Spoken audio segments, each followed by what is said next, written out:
Hi, I'm Stephen J. Abramson. Today is October 1st, 2003. I'm interviewing Richard Coogan, who was Captain Video, the first Captain Video. This is for the Archive of American Television, and we are in Sherman Oaks, California. Okay. So we'll start off with some biographical information, just to find out who you are. Okay. What was your name at birth? Richard Potter Coogan. What your middle name? Potter. Oh, Potter. Okay. My mother's maiden name. Okay. And did you have any nicknames when you were a child? Dixie, which more in the grade school when they're looking for a nickname, because it was a combination, obviously, of Dick and the letter C. If you run it together, it's Dixie. But people would say, "You from the South?" I mean, Dixie. So you'd have to explain it. But Well, where were you born? Short Hills, New Jersey. And when? What was the date of birth? 4/4/14. 4/4/14. Okay. And where did you grow up? In Madison, New Jersey. Okay. That's in Morris County, and went to school there, Madison High School, and I was a natural-born delinquent, but I had help from a guy named Bud Turner, and he and I became like Martin and Lewis, and the classes that we were in were always looking for us to do something that they could laugh at, and the poor teacher was going crazy trying to discipline the kids. But we got a new principal, Ward Shoemaker, and he called us down to the office and said, "Understand you guys are pretty damn funny, right?" "Oh yeah, we were." Great. He said, "Well, I've got an idea. I want you to put on a show this Monday in the assembly, in the auditorium. Okay, boys?" So he thought that would stop us cold, get up in front of an audience and we didn't have any lines or anything. But we caught fire. We said, we're going to do this and we do that. We had a whole program, but we had an audience that was ready to laugh before they even sat down. So we were such a hit that we had a reputation. We'd go to different towns and put on our show. And when I graduated, and he did, we lost touch with each other. So anyway, that's where the humor started. Sounds like a fun time. What was your father's name? William Gordon Coogan. And what did he do? He played polo, played tennis, and he had a rich mother who supplied the funds. Did he have a job? Did he have a career? He supposedly was in real estate, but he had a men's club in New York City, and he'd go. This was leaving for work, but it was the St. Nicholas Club, and he was a crackerjack bridge player, so he just hung out there mostly. What about your mother? What was her name? Dorothea. Okay. And what did she do? She raised 10 of us, and she played piano. She had a beautiful voice singing. She did marvelous sketches. She wrote poems, and she was a great cook. And so many times I would be proximity and hear her sing, and I'd run in and we'd sing together. And she could sing harmony. Because now I do singing gigs all the time, at least once a week, at retirement homes and centers.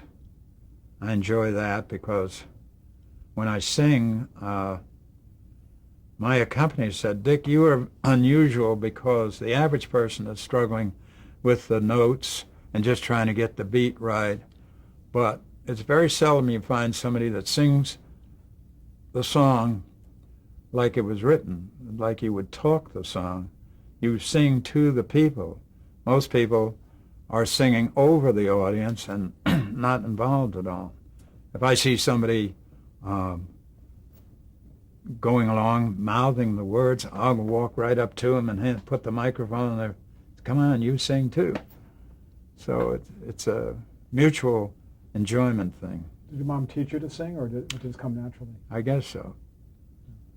How about brothers and sisters? Did you have any? You had. You said you were one of 10, right? Yeah. So you had plenty. 5 brothers and 4 sisters. I've got 1 brother and 1 sister still living, 3 of us. And some of our sources say that that Jackie Coogan was related to you. Is that No. correct? Or No, just, okay. no. Okay. We just wanted to get that from you, since you'd be the best source for that. Yeah. What about early influences? Books you might have read, movies, favorite movie stars when you were young? Well, interestingly enough, there was a full-blooded Iroquois Indian who lived about a mile down the road from our house, and we met up with him, and he became a great influence on the 3 of us. And eventually we made our own moccasins, our own leggings, leather. He taught us how to make a beadwork quilt so that we could decorate anything. But the main thing was, you'll never be an Indian if you don't do this. That was our motto. And one time, the 3 of us went on bicycles down to the next town, Millburn, New Jersey, and there was what used to be a mine quarry, a slate mine quarry, because houses had slate roofs. And we had this idea in our heads that we were going to try to scale up that thing, because it had little, where the slate was cut, that you could get a grip with your hand or your foot. And we started out, and it's about 100 feet tall. And so we were following one guy, Dave Triggs, and he was leading us which way, and we'd go this way and that way, and eventually we got about 2/3 of the way up, and he stopped and he looked down at us and he said, "I can't find anything to grab." And I remember looking down at the ground and seeing the people there looking up at us, and they looked so tiny, and we couldn't go downwards. And finally Dave said, "I think I got to watch this." So we watched how he did it, and he had to go along and get his feet over. Well, then eventually we got up to the top. And at that juncture where we were stalled there, one of us said, "You'll never be an Indian if you don't do this." And my brothers and sisters always kidded me about being an Indian, and our idea was we were going to Carlisle University, an Indian college, and we were going to go out west and be with the Indians. And we were the only kids who on Saturday afternoon went to the movie where they would have cowboy and Indian movies, and we were jumping up on our feet every time an Indian did something to a white person. Yay! So they thought we were crazy, but it's just became our doctrine. Even after we separated, we'd get back together again, and you're still going to be an Indian. And Dave Triggs became national archery champion, and he invented a process where he could fasten the feathers at one point, and then it would twist the feathers so that they'd have that circular motion. When the arrow went through the air, it would spin. And that was his invention. And his brother Rance Triggs became a national rifle marksman. So, well, getting back to early influences, obviously this guy was very influential to you. How about in terms of show business type icons, whether they be stars or certain movies that you happened to see? Was there anything that really kind of made you say, this is what I want to do, or did it, was it another path you took? It was mostly the comedy, Buster Keaton, and we tried to imitate, and Were you a fan of any sort of books or anything when you were young? well, Like science fiction, for example, or anything along that line? Fantasy? not really. I think Tom Sawyer was my favorite book because it matched what we were doing and our escapades. What about hobbies? Anything you were really into in a big way when you were younger or a teenager? Well, working with a slingshot, working with bow and arrows. We all made our own bows and arrows. And there was a series then on about the Green Archer, it was called, and he had a cloak and a shroud thing. And he was a bow and arrow guy. So we made the same equipment and pretended we were Green Archers. And like that. Okay. What kind of student were you? Average. And did you have an idea when you were, either a child or when you were a teenager, what you wanted to be when you grew up? How are you going back? I wanted to be a very good football player and a miler. I ran the mile, and I got rheumatic fever when I was 8 years old and when I was 15. And there was a track meet at Madison High where I wasn't supposed to be doing any extensive exercising. But I went in this to run the mile. And my brother Gordon had been a cross-country runner, so he had taught me how to pace yourself. And I won that thing, but I caught hell for doing it, from the doctor. And Madison High, where was it located? What city? Madison, New Jersey. Madison, New Jersey. Okay. Yeah. And you mentioned Carlisle University. Is that did you attend there? Is that where you? No. Oh, okay. And when we were growing up, Oh, that's okay. because there was an Indian college. Okay. Did you go to college? Emerson in Boston. I know it well. Okay. You do? Well, a lot of people I work with in television Yeah. went to Emerson. Very, they have a big program there. Yeah. When did you first become interested in acting? It was in high school, and I think my juvenile delinquency got the attention of Myrtle Hutchins, her name was. She was a graduate of Emerson College.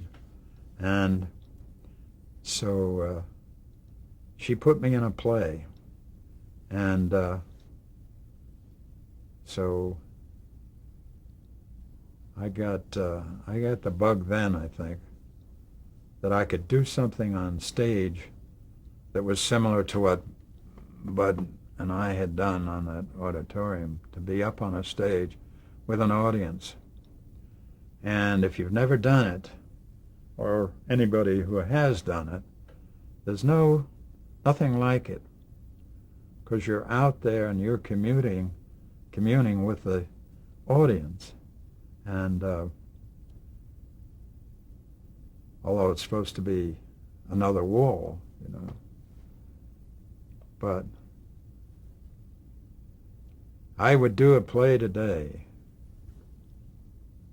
with great fun.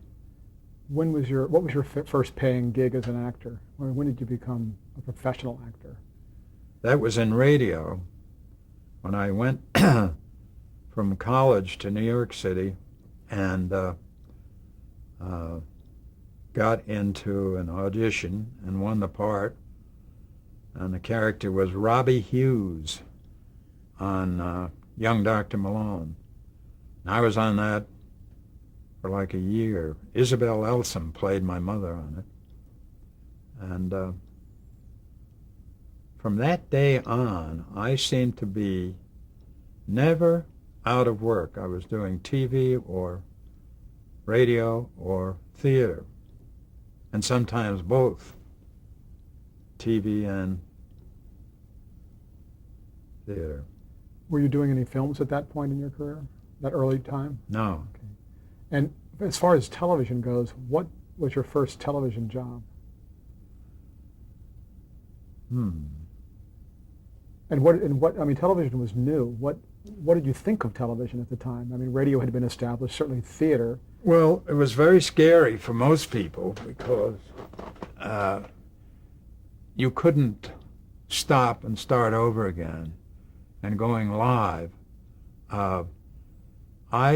I relished that. It was like a ship going down and helping everybody else that was drowning, because you never knew what was going to go wrong, but you relished being able to help the situation, like being on board a airplane, and it was established that it was 30,000 feet in the air, and the actor beside me went up and forgot his lines, so he said, "Oh, here's where I get off," and climbed over me and went out. So you have to survive anything. And a guy, it was a burglar, and I had to shoot him, and the prop man didn't give me a gun, so I went bang. You sound like comedy bits, actually, that were not intended to be. No. Tell me a little bit about more of the early television you did. Well, I did some Shakespeare. I did Philco Playhouse, United States Steel Hour, and I think where I got away from theater and radio was when CBS decided to experiment in television beyond the laboratory experiment, to bring the human element in. And I was selected to be an all-around announcer, MC, whatever. And I did a 7 o'clock news. This was in 1945. We were still in the war. And I had to be very glib with all of the capitals in Europe all over. And so that was very exciting. And then I had a program where I was the MC for a Arthur Murray dance, where they were taking two kids through a dance program, and I had to interrupt and bring the audience up to date with them. And I had a square dance show where I had to walk in and ask the head of it where that step originated and audience interest things. And they had a foreign group which was a guest every show, and I had to do the same thing for them. And on Saturday, Edward Anhalt, who later became a writer in Hollywood, he and I were the only two in the studio on Saturday, and we did these silent movies. And I thought of an idea. I ran the movies ahead of time, and I marked spots where I was going to interject a line about an up-and-coming episode where an actor would do something and I threw in a funny line. And that got a lot of response. I still think it would be a good show today. Take old silent movies that you knew what was going to happen, and you sparked it with some comedy. That's a good idea. Do you recall the first time you saw television? Hmm. Now, And even more, and also what... it wasn't in somebody's house. I think the first time I saw a television set was at that CBS studio in Grand Central Station. And what year was that? 1949, wasn't it? Well, since No, 1945. Yeah, because Yeah. I'm thinking you were already doing television in 45, 46. Yeah. What did at the time? Did you think, whenever there's a new medium, it's always questioned: is this something that's going to last? This is in an infancy. Did you think about that? Did you think this is something that's going to be big, is going to continue, or? Yeah, I thought it had the possibility of catching people in an impromptu way and getting. I would have loved to have had a camera and gone out in the street and done a man on the street, because that was part of my nature and activity, where actors hang out. On NBC, there was a show called The Margaret McBride Show, and Don Knotts and Louis Nye and a fellow named Frank Behrens and myself, we'd meet there every morning on the third floor, and we'd dream up an act and do a man in the street thing, and Mary Margaret McBride's audience was waiting to go into the studio, and they were about 3 deep, and we'd go up and pull one of these supposedly real things and get spontaneous answers and go back and howl about how we fooled the people. And when I saw them do that on the Steve Allen show, I got a kick out of that. Actually, when Steve Allen called Don Knotts and Tom Poston and Louis Nye, I was doing an audition for Abe's Irish Rose. And it was an all-day thing where they had other actors and keep getting called back. And eventually I got the part. And it was a very desirable part. It ran like 3 or 4 years.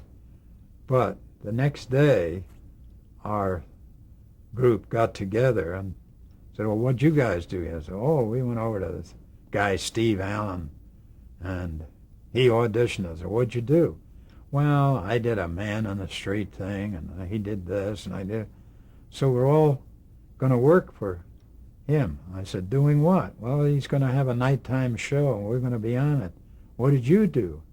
I said, I won a part on Abe's Irish Rose. So I thought I was the big winner, and those guys stumbled into what I wish I was a part of. You know, because we were natural together. Well, then tell me, how did Captain Video come about? I was called to audition for it, and I knew nothing about the beginning of it, but apparently it was a show that was dreamed up by Cadigan, who was the head of Dumont Studios. And so anyway, it was one of those 3-day auditioning things, and then they said, you're it. And then we met the writer, Brock, and Don Hastings was named as my ranger. And so we did our first show. Do you know that Jackie Lemmon was on the show, and Walter Matthau, and oh God, so many actors before they became big. You know, they played parts on the show. And then went to Hollywood. And there was one studio actor,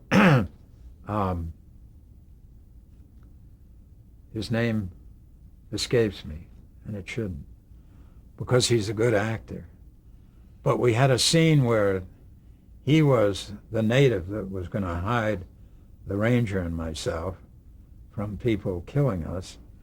We were in a foreign country, and so in the crossfire with the bullets and stuff, he takes a bullet, and he's supposed to go down, and I'm supposed to say, all right, where's it hurt, and how are you? And he didn't go down, so I had to push him down, you know? Anyway, and then we could carry on the scene. So when it was over, I said, what happened? He said, I didn't feel the bullet. The writer referred to Brock was Maurice Brockhauser, is that right? I just wanted to get that for the record. No. His nickname was Brock? You said Brock. Yeah. Was a writer for Captain Video? Yeah. Okay. And I have his full name is Maurice C. Brockhauser. Oh, well, that could be. Okay. But he went by just Brock. Which makes sense. You know, the realities of television. On Captain Video, the Ranger and I were in this impenetrable jungle. That was established. And so the Ranger fell down, and he was exhausted or expiring or something. So I got on my intercom, which is this. This is the way we did it. You had no device showing. You just did this. You turned your hand and said, all right, Ranger, can you hear me? And the actor off stage said, I've got you, Captain.